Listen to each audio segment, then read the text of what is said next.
আসসালামু আলাইকুম। প্রিয় দর্শক, আজকে অনেকগুলো প্রসঙ্গ ছিল আলোচনা করার জন্য। ইনকিলাব মঞ্চের মুখপাত্র হাদিকে যে গুলি করা হয়েছে, সেখানে যে মোটরসাইকেলটা ব্যবহৃত হয়েছিল তার মালিককে গ্রেফতার করা হয়েছে। সে অবশ্য এক কথা বলেছে যে সে নাকি মোটরসাইকেলটা আরেক জায়গায় দিয়ে দিয়েছিল, সে নিজে চালায় না, শোরুমে দিয়েছিল। নিশ্চয়ই শোরুমের সঙ্গে যোগাযোগ হবে। আবার বিদেশ থেকে এক সাংবাদিক জুলকারনাইন শাহের তিনি বলেছেন যে দুজন ওখানে ছিল তারা নাকি দেশ ছেড়ে পালিয়ে গিয়েছে। আবার পুলিশ বলছে তাদের পাসপোর্ট ব্লক করা হয়েছে, তারা বিদেশে যেতে পারবে না এবং তারা অলরেডি চলে গিয়েছে, এমন কোনো ইনফরমেশন তাদের কাছে নেই। এগুলো অনেক আলোচনার বিষয়, এগুলো লম্বা আলোচনা হয়তো আমরা করতে পারতাম, কিন্তু তার কোনোটাই না করে আমি অন্য একটা প্রসঙ্গ নিয়ে আজ কথা বলবো। সেই প্রসঙ্গটা হলো আনিস আলমগীর, আমাদের সহকর্মী আনিস আলমগীর সাংবাদিক, এবং একদম এলেবেলে কোনো সাংবাদিক না। বাংলাদেশের সাংবাদিকতার ইতিহাসে আনিস আলমগীরের বড় বড় একটা ভূমিকা আছে। প্রথম যখন ইরাক যুদ্ধ হয় তখন আনিস আলমগীর নিজে সেখানে উপস্থিত ছিল বাগদাদে, এবং ওখানে বসে তিনি আজকের কাগজে চাকরি করতেন, সেই যুদ্ধ কভার করেছেন এবং সেই সঙ্গে বিভিন্ন টেলিভিশন ওখান থেকে উনি কিন্তু বক্তব্য দিয়েছেন। তাকে ওয়ার জার্নালিস্ট বলা হয়। বাংলাদেশে এরকম দ্বিতীয় ব্যক্তি নেই। আনিস আলমগীর বিভিন্ন সময় টক শোতে কথা বলেন, তার মতো করে কথা বলেন। আমার অনুষ্ঠানেও, আমার যে অন্য মঞ্চ নামে যে আমার একটা চ্যানেল আছে যেখানে আমি ইন্টারভিউ বিভিন্ন জনের প্রচার করি, সেখানেও আনিস আলমগীর মোটামুটি প্রতি সপ্তাহে একদিন করে আসেন, আমরা নানা বিষয়ে কথা বলি। সেই আনিস আলমগীরকে আজকে ডিবি তার বাসা থেকে নিয়ে গিয়েছে ডিবি অফিসে। বিষয়টা আমি জানলাম কিভাবে? আনিস আলমগীর নিজেই আমাকে ফোন করেছিলেন। তার বাসায় যখন ডিবি ছিল, আজকে রাতে আনিস আলমগীরের সঙ্গে আমার ইন্টারভিউয়ের কথা ছিল আমাদের ওই অন্য মঞ্চের জন্য। রাতের এরকম একটা প্ল্যান ছিল, আমাদের শিডিউল ছিল। আনিস আলমগীর আমাকে ফোন করে বললেন যে মাসুদ ভাই, আজকে রাতে আপনার সঙ্গে আমার প্রোগ্রাম করা বোধহয় হবে না। খেয়াল করুন, কথাগুলো আপনারা খেয়াল করুন। উনি কিন্তু ওনার বাসায় ডিবি এসেছে, পুলিশ এসেছে, এটা না। উনি বলছেন যে আজকে বোধহয় আপনার সঙ্গে আমার প্রোগ্রাম করাটা বোধহয় হবে না, যে আপনি অন্য একজন গেস্ট ম্যানেজ করেন। তার বাসায় ডিবি এসেছে, তার বাসায় ধানমন্ডি থানা থেকে পুলিশ গিয়েছে, ওনাকে ধরে নিয়ে যাচ্ছে। উনি কিন্তু আমার কাছে হেল্প চাচ্ছেন না। উনি বলছেন যে আমার সঙ্গে ওনার যে আলোচনাটা আজকে হওয়ার কথা ছিল, সেটা যদি আমাকে না জানিয়ে উনি চলে যায়, ওনাকে নিয়ে যায়, তাহলে আমার যে প্রবলেম হতে পারে আমার প্রোগ্রামের ব্যাপারে, উনি ওই ব্যাপারে আমাকে জানাতে ফোন করেছেন। This is called professionalism. এটা হলো পেশাদারিত্ব। তো আমি বললাম যে ডিবি অফিসে কেন? ওকে আমাকে বললো যে আমার সঙ্গে নেই কিছু জিজ্ঞাসাবাদ করবে, এই জন্য এসেছে। কেবল ডিবির লোকটার সঙ্গে ধানমন্ডি থানা থেকে পুলিশ এসেছে। তো আমি আর কি বলবো, আমি জানলাম। এখন আমার কথাটা হলো অন্য জায়গায়।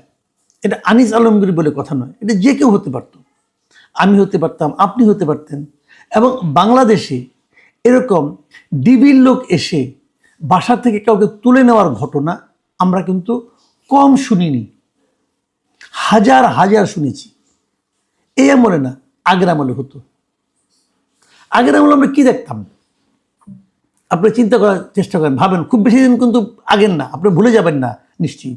আগে কি হতো? কিছু লোক গুম হয়ে যেত, এবং যত লোক গুম হতো তার শতকরা ৮০% গুম হতো এভাবে, এই সাদা পোশাকে বাসায় এসে কেউ কলিং বেল টিপে সে বলল যে আমরা ডিবি থেকে এসেছি, অথবা আমরা র্যাব থেকে এসেছি, অথবা আমরা কোনো জায়গাতে এসেছি, সরকারের পক্ষ থেকে এসেছি, আপনাকে আমাদের সঙ্গে যেতে হবে, আমরা আপনাদের কিছু জিজ্ঞাসাবাদ করব। এটা কি জিজ্ঞাসাবাদের কোনো পদ্ধতি হতে পারে? আপনি আমাকে কোন বিষয়ে জিজ্ঞাসাবাদ করবেন? জিজ্ঞাসাবাদ করার জন্য আমাকে যে আপনি নিয়ে যাবেন, আমার কি অন্য কোনো কাজ আজকে থাকতে পারে না? অন্য কোনো প্রোগ্রাম থাকতে পারে না? আপনি মানুষের স্বাভাবিক জীবনযাপনের অধিকার থেকে আপনি তাকে বঞ্চিত করতে পারেন? আপনি হয়তো কিছু মামলার ব্যাপারে জিজ্ঞাসাবাদ করেন, তো আপনি এখানে জিজ্ঞাসা করেন। আপনি আমার বাসায় এসেছেন অনাহূত অতিথি হিসেবে, অসুবিধা নাই, আপনি আমাকে জিজ্ঞাসা করেন কি জানতে চান, আমি আপনাকে জবাব দিচ্ছি। অথবা যদি আপনার জন্য ওখানে যেতে হয়, ওই লোক যদি আমাকে জিজ্ঞাসা যায় বা যিনি করবেন তিনি যদি এই পর্যন্ত আসতে কষ্ট হয় ওনার, উনি আমাকে ফোন করলেই পারেন, আপনার কাছে এই বিষয়টা আমি একটু জানতে চাই, আমাকে ওখানে নিয়ে যেতে হবে কেন? প্রথম প্রশ্ন, যদি নিয়ে যেতে হয় আমাকে কি আপনি গ্রেপ্তার করলেন নাকি এমনি নিতে পারলেন? আপনি যদি আমাকে গ্রেপ্তার না করেন তাহলে আপনি আমাকে নিয়ে যেতে পারেন, কি হিসেবে আপনি নিয়ে যাবেন? আপনি তো আমাকে বর্ণনা করতে হবে। তারপরে কথা হলো, আমাকে কি আপনি কোনো গ্রেপ্তারি পরোয়ানা দেখিয়েছেন? কেউ দেখায়, কেউ দেখায় না। এটা যদি আমি পৃথিবীর যে কোনো সভ্য দেশকে বলি, তারা কি বলবে আইনকে এইভাবে চলা উচিত, চলতে দেওয়া উচিত? এগুলি শেখ হাসিনার আমলে চলত। শেখ হাসিনা এগুলো করতেন, ওনার সুবিধার জন্য করতেন, ওনার স্বৈরাচারী শাসনকে টিকিয়ে রাখার জন্য করতেন। কাউকে নিয়ে গেল, পরে জিজ্ঞাসাবাদ করলাম ডিবি নিয়ে গেছে, বলছি না আমরা কাউকে তো আনিনি, কেউ কাউকে আনিনি, ওই লোকটা হাওয়া হয়ে গেল। এটাকে আমরা গুম বলতাম, তাকে আর ফিরে পাওয়া যেত না। অনেক লোক এভাবে কিন্তু আমাদের দেশ থেকে হারিয়ে গেছে। এখন হয়তো হারিয়ে যাচ্ছে না, কিন্তু আপনি তো নিয়ে যাচ্ছেন। আপনি কোন আইনে নিচ্ছেন ভাই, আমাকে বোঝান। আপনাকে প্রথমত কি করতে হবে, আপনি যদি বাসার থেকে কাউকে ডাকতে চান তাহলে তাকে আপনার গ্রেফতারি পরোয়ানা দেখাতে হবে। আজকে ঘটনাটা কিন্তু ঘটেছে সন্ধ্যার পরে। আমার কাছে সেই ফোনে কলের আছে, টাইম লেখা আছে, সেটা তো সন্ধ্যার পরে। পারেন আপনি? আমি আইন প্রক্রিয়া সংস্থাকে বলছি, আমি আইজিপিকে, পুলিশকে বলছি, আমি স্বরাষ্ট্র মন্ত্রণালয়ের বিষয় উপদেষ্টা জাহাঙ্গীর আলম চৌধুরীকে বলছি, উনি লেফটেন্যান্ট জেনারেল, আর্মির একটা সর্বোচ্চ পদে ছিলেন উনি, ওনাকে জিজ্ঞেস করছি আপনি পারেন? এই জাহাঙ্গীর আলম চৌধুরী কিছুদিন আগে কিন্তু বলেছিলেন যে আপনাকে কাছে যদি কোনো পোশাক ছাড়া যায়, আপনার ওখানে যদি কেউ এরকম গ্রেপ্তারি পরোয়ানা না নেয়, আপনি ঢুকতে দেবেন না, উনি বলেছিলেন। ওনার এই কথা, ওনার এই নির্দেশনা কি মানছে আইন প্রক্রিয়া সংস্থাগুলো? এটা কেন হচ্ছে? রাজনৈতিক চাপে হচ্ছে? কারো ইচ্ছা সেটাকে বাস্তবায়ন করার জন্য হচ্ছে? দেখুন, এর মধ্যে আমরা কিন্তু সোশ্যাল মিডিয়ায় কিছু জিনিস দেখলাম। এই কথাগুলি বললাম কেন সেটাও একটু ব্যাখ্যা করি। শরীফ ওসমান হাদি যেদিন গুলিবিদ্ধ হলেন, সেই দিন বিভিন্ন সোশ্যাল মিডিয়ায় বিভিন্ন ব্যক্তি নানা রকম পোস্ট দিয়েছে, এবং সেই পোস্টগুলো দিয়ে তারা ইঙ্গিত দিয়ে বলার চেষ্টা করেছে যে এটা মানে সব মিলিয়ে যেটা দাঁড়ায় সেটা আমি ব্যাখ্যা করছি, যে এটা আওয়ামী লীগের লোকজন মারছে, তারাই করেছে কাজটা। করার পর তারপর এই আওয়ামী লীগকে দেশে প্রাসঙ্গিক করে তুলতেছে কিছু তথাকথিত বুদ্ধিজীবী, কিছু তথাকথিত সাংবাদিক, কিছু সুশীল, বলে তো আমাদের কয়েকটা নাম বলছে। সেই নামগুলির মধ্যে আনিস আলমগীর আছে প্রত্যেকটাতেই, দু একটাতে আমার নামও আছে, দু একটাতে আব্দুল নূর তুষারের নাম আছে, কোথাও কোথাও মঞ্জুর আলম পান্নার নাম আছে। আমাদের অপরাধ থেকে আমরা নাকি আওয়ামী লীগকে প্রাসঙ্গিক করে তুলছি। তো কিভাবে প্রাসঙ্গিক করছে আমি জানি না, তারা কিভাবে, কোনো ব্যাখ্যা দিচ্ছে না, কিন্তু কোনো প্রমাণ নাই, কোনো লজিক নাই, দিচ্ছে। আচ্ছা, আবার কেউ কেউ দিচ্ছে এটার সঙ্গে নাকি মির্জা আব্বাস জড়িত, মির্জা আব্বাসের ভাই জড়িত, বিএনপি জড়িত, এটাও বলছে। এইরকম লোকজনই বলছে, এই ইনফ্লুয়েন্সাররাই বলছে, এরকম সোশ্যাল মিডিয়া যারা আর কি ঝড় তুলে থাকেন তারা বলছেন। তাহলে এখন কি তাদেরকে গ্রেপ্তার করা হবে? বললেই হলো, বলে দিলাম এই অমুক অমুক অমুক আছে, ওখানে 4 জনের নাম আছে, 5 জনের নাম বলে সমস্যাটা কি? কেউ কেউ ছবি দিয়ে দিচ্ছে, সেখানে আবার আমার ছবি নাই একটাতে, সেখানে নিচে একজন কমেন্ট করতেছে মাসুদ কামালের ছবি এখানে দেওয়া উচিত ছিল। মানে কত সহজ, মানুষের গায়ে ট্যাগ লাগিয়ে দেওয়াটা কত সহজ। এই ট্যাগ দেখে দেখে কি আমাদের পুলিশ বাহিনী চলে? পুলিশ বাহিনী কি সোশ্যাল মিডিয়ার এই সমস্ত ট্যাগিং দেখে তারপরে তারা কাজ করে? তাদের গোয়েন্দা তৎপরতা কি এরকম এই মানের, এই পর্যায়ে আমরা নেমে এসেছি?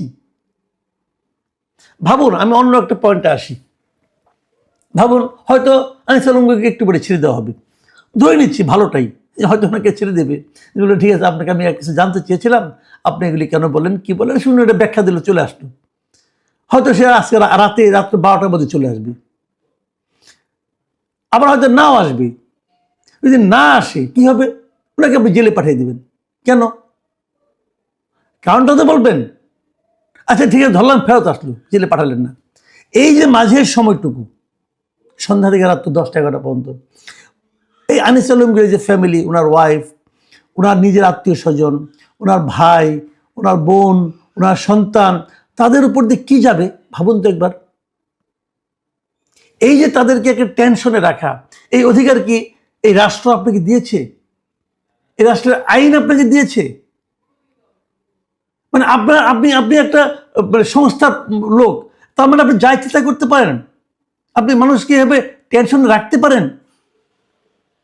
একবার ভাবুন, আমরা কি মনে করি, আমরা কেমন রাষ্ট্র চাই, আমরা কোথায় ছিলাম আগে? আমি হাসিনার আমলে কি মানে বিভৎস একটা অনিশ্চয়তার মধ্যে ছিলাম, আমরা কি সেটাকেই ধারণ করে চলবো? এটা কেন? কতদিন এটা চলবে? আমরা এটাকে কতদিন বহন করব? আমরা তো ডক্টর ইউনূসকে দায়িত্ব দিয়েছিলাম যে উনি একটা জবাবদিহিমূলক প্রশাসন তৈরি করবেন। এই প্রশ্নগুলির জবাব কে দিবে আমাদেরকে? হয়তো কালকে বলবে, ঠিক আছে আপনি তো অনেক প্রশ্ন করেছেন, চলেন আপনাকেও নিয়ে যাই, প্রশ্নের উত্তর দিই। নিয়ে তারা তাদের মতো করে উত্তর দিল। পারে, তাদের হাতে ক্ষমতা আছে, তাদের হাতে লাঠি আছে, তাদের হাতে ইচ্ছা করলে নিয়ে যেতে পারে, আমাকেও নিয়ে যেতে পারে। আমাকে এতে কিছু যায় আসে না। কিন্তু আমি একা মাসুদ কেবল আমার কি হলো না হলো, এক আনিস আলম করে কি হলো না হলো, কিছু যায় আসে না। কিন্তু এগুলো উদাহরণ তৈরি করে, এগুলো সরকারের ইমেজকে নিয়ন্ত্রণ করে, সরকারের ইমেজকে প্রকাশ করে, মানুষকে বোঝায় যে আমরা এতটা ভীতিকর, আমাদের ব্যাপারে কোনো সমালোচনা তোমরা করবা না। আচ্ছা, আনিস আলমগীর বিপক্ষে যেগুলো বলা হচ্ছে, সে আওয়ামী লীগকে প্রাসঙ্গিক করে তুলছে, আমি এই জিনিসটাই একেবারেই বুঝি না। আওয়ামী লীগ অপ্রাসঙ্গিক হয় কিভাবে? ওই যে কি একটা এক ছেলে আছে, একটা নাবালক ছেলে আছে, একটা দেখলে মদিন দেখলাম বলতেছে, এনসিবির ছেলে, তারা বলতেছে যে আমরা নাকি আওয়ামী লীগকে প্রাসঙ্গিক করে তুলছি। অপ্রাসঙ্গিক আপনি কিভাবে করবেন? যাকে আপনি নিষিদ্ধ করবেন সেটাও তো প্রাসঙ্গিক, নিষিদ্ধ হওয়ার জন্য প্রাসঙ্গিক। কয়েকটা শব্দ শিখছেন, ওই শব্দগুলো যেখানে সেখানে প্রয়োগ করে ভাবেন যে বিশাল বুদ্ধিজীবী হয়ে গেছেন। ভাই, এত সহজ না, আর একটু লেখাপড়া করেন। আমি বারবার একটা কথা বলি যে এক বইয়ের পাঠক সম্পর্কে সাবধান। ওরা ওই একটা দুটো বই পড়ে বিশাল জ্ঞানী হয়ে গেছে, জেনজি হয়ে গেছে, যার তার সম্পর্কে যা তা বলতেছে। আসেন না, আমি তো ওপেন চ্যালেঞ্জ দিই, আপনি বাহাসে আসেন, বসেন, গণতন্ত্র কাকে বলে শিখে আসেন ভাই। যারা আপনাদের উস্তাদ আছে, উস্তাদদের নিয়ে আসেন, বসি কথা বলি। হুট করে একজনের উপর ট্যাগ লাগাবেন না। আরেকজন বলতেছে যে এরা তো বিভিন্ন টকশোতে যায়, টিভিতে যায়, ওই টিভিতে যে আপনারা এদেরকে অ্যাটাক করেন। মানে কত বড় দুর্বৃত্ত! আর এগুলো আমাদের আইন শৃঙ্খলা বাহিনী সেগুলো দেখে দেখে তারা অ্যাকশনে আসে, দেখে দেখে বিভিন্ন কাজ করে। আমি খুবই মানে অসন্তুষ্ট হয়েছি এবং আমি খুব বিরক্ত হয়েছি যে আমাদের দেশ এভাবে যদি চলতে থাকে, তাহলে এই যে আমাদের এতদিনের যে শ্রম, একটা স্বৈরাচারীকে আমরা দেশ থেকে হটিয়েছি, তার বিনিময়ে আমরা কি পেলাম? আমরা এটা পেতে চেয়েছিলাম? প্রিয় দর্শক, আমি প্রত্যাশা করব যে আমার এটা অনিয়ার হওয়ার আগেই যেন আনিস আলমকে ফেরত আসে। আমরা এটাই চাই।